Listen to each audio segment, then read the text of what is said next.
Suzuya pergunta: o que os maoístas pensam sobre o Gramsci? Acho que é uma pergunta interessante, né? O pessoal às vezes tem dúvidas sobre quem era Antônio Gramsci, assim por diante, né? Acho que eu já tratei sobre isso algumas vezes, e acho que é importante que eu trate, né, sobre essa questão agora, porque é uma dúvida que se tem muito comum, né? O Gramsci, companheiros, até onde me consta, né, ele foi um grande comunista, né, um grande marxista-leninista, que foi um dos fundadores do Partido Comunista da Itália, né? Para além disso, né, ele defendia profundamente a linha política bolchevique da Internacional Comunista, né, lutou pela sua aplicação no Partido Comunista da Itália, venceu a linha bordiguista, né, através do Congresso do Partido e as teses de Lyon, né, no qual venceram as teses apresentadas por Bordiga, né, profundamente integrado com a luta armada, profundamente integrado com a luta do povo italiano. Então, do meu ponto de vista, foi um marxista-leninista cabal, né? Efetivamente, quando ele foi preso, né, o que se tem dos chamados escritos do cárcere são escritos que foram, né, realizados, né, que foram executados dentro das masmorras fascistas, né? Então não se pode levar muito em consideração, não se pode tomar ferro e fogo aquilo que foi escrito dentro da prisão, né? Um comunista dentro da prisão não tem condições de se expressar livremente seus pontos de vista, né, mesmo através de seus escritos.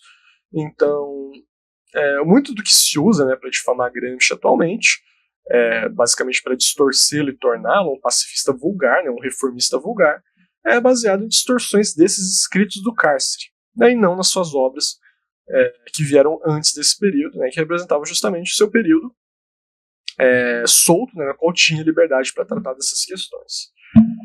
Então, assim, claro, né, isso aí tem que ficar para os maoístas italianos responderem. Eu li vários documentos, né, textos que você tem publicados deles lá, né, em italiano, de comunistas, de marxistas, de maoístas italianos.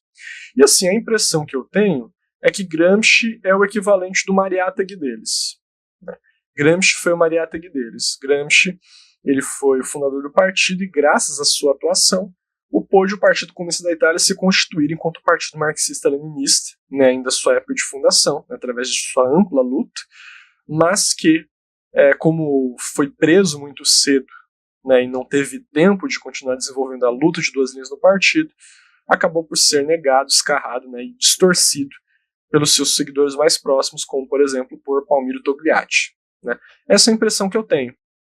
Essa é a impressão que eu tenho sobre o Gramsci, né, ele teria sido um Mariátegui italiano, basicamente, né, assim que eu vejo. Teve a pergunta aqui do John, que pergunta, né, qual que deve ser a função da ideologia e da política no método científico do socialismo? Pelo que eu entendo, até a própria ciência estaria debaixo da influência da ideologia. Sim, de fato, né, qual que é o papel da ideologia? A ideologia a gente deve entender como concepção de mundo, né? Concepção de mundo. O pessoal geralmente trata a ideologia unicamente no conceito que Marx trabalhava, né, particularmente nas suas obras da juventude, esquecendo, né, que Marx, quando ele tratava ali de ideologia, ele trabalhava com a ideologia presente da época, né? Então a ideologia ou feudal ou a ideologia da sociedade burguesa moderna da época. Ideologia, né, claro, ele trabalhava de uma forma negativa, mas quando se tem o surgimento da ideologia proletária com o próprio Marx, a gente tem então um novo salto nessa concepção, de que se entende que ideologia nada mais é do que concepção de mundo, né? Então é como uma determinada classe enxerga, interpreta, avança e atua na realidade.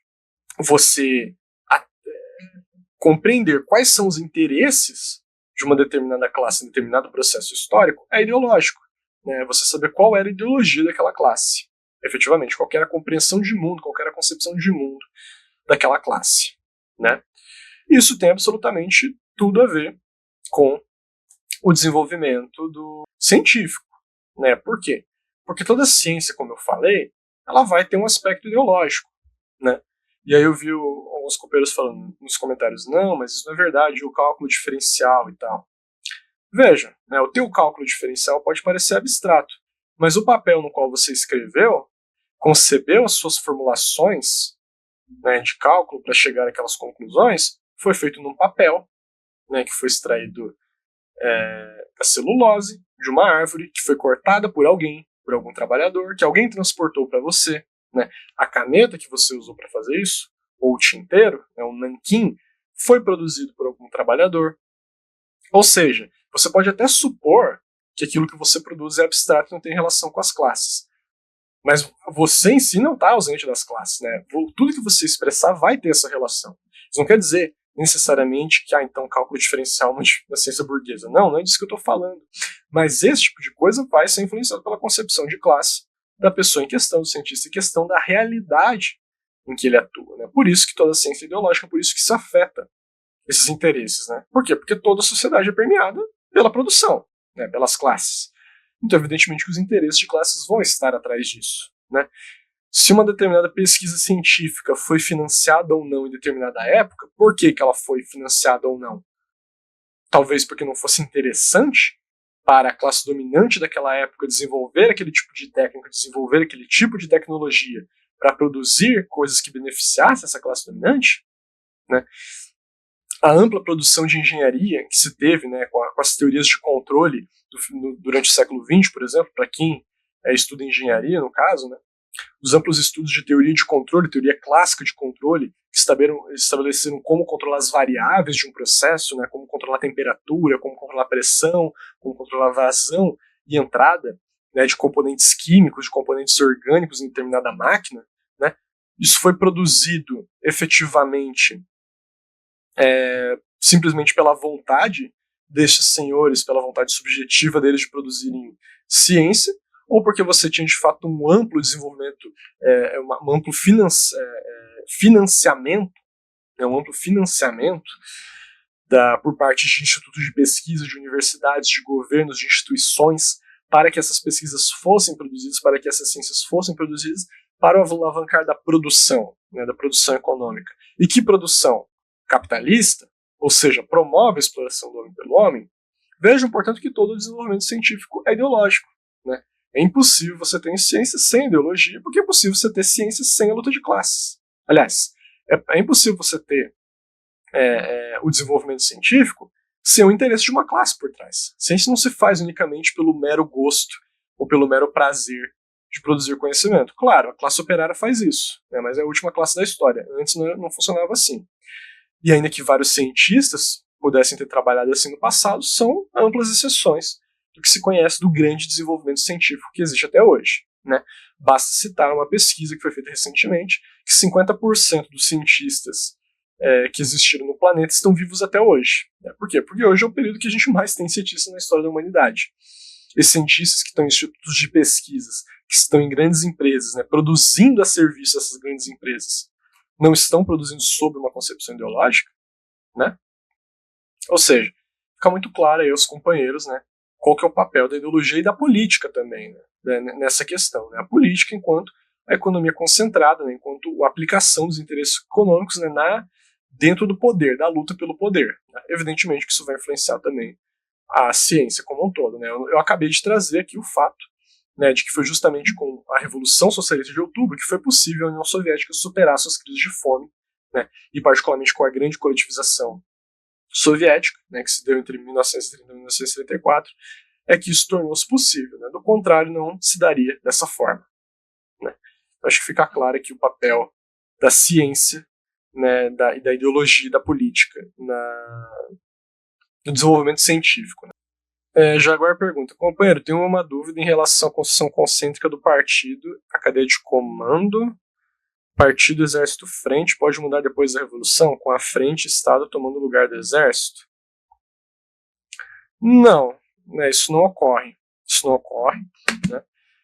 É sempre o partido que dirige os dois instrumentos, o exército e a frente, né? E até onde me consta não muda não, né? Isso não ocorre de forma nenhuma. Né? Até porque a frente ela é o sustentáculo da luta armada, né? A frente única ela sustenta a luta armada, né? A frente novo Estado. Então dizer que essa correlação de força mudaria não me parece correto, né?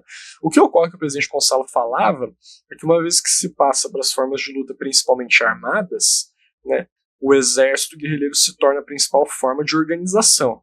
Né?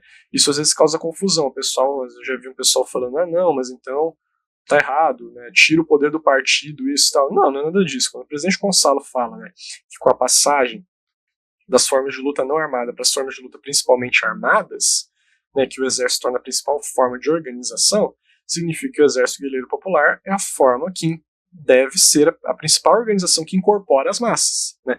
Então, de que as massas devem ser principalmente incorporadas ao exército guerreiro popular, devem tornar-se combatentes, né?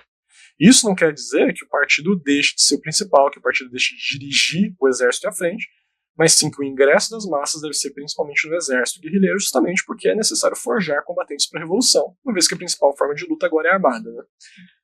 Mas mudar a correlação da construção concêntrica, até onde me consta, não muda, não. Ele pergunta, companheiro, a tese do mar armado de massas ainda precisa comprovar cientificamente sua efetividade na prática social? Essa é a tarefa principal do próximo país socialista? Olha, aqui eu creio, né, que o mar armado de massas, ela é uma teoria, uma tese ainda que deve ser comprovada, né, porque efetivamente ela nunca aconteceu.